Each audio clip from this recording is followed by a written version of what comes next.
ನೇಮಕಾತಿ ವಿಚಾರದಲ್ಲಿ ಈ ಒಳ ಮೀಸಲಾತಿ ಏನಿದೆ ಇದು ಬಹಳಷ್ಟು ತೊಂದರೆ ಆಗ್ತಾ ಇದೆ. ಹಾಗಾಗಿ ದಯಮಾಡಿ ತಾವು ಸಹಿ ಹಾಕಿ ಅಂತ ಅದರಲ್ಲೂ ಕೂಡ ದಲಿತ ಸಮುದಾಯದ ಎಡಗೈ ನಾಯಕರು ರಾಜ್ಯಪಾಲರನ್ನ ಭೇಟಿ ಮಾಡಿದ್ರು.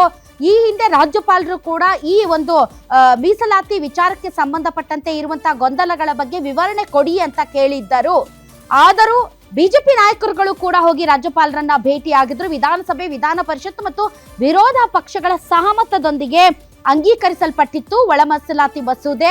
ರಾಜ್ಯಪಾಲರ ಅನುಮೋದನೆಗೆ ಹೋಗಿತ್ತು. ರಾಜ್ಯಪಾಲರು ಒಂದಿಷ್ಟು ವಿವರಣೆಗಳನ್ನ ಕೇಳಿದ್ರು.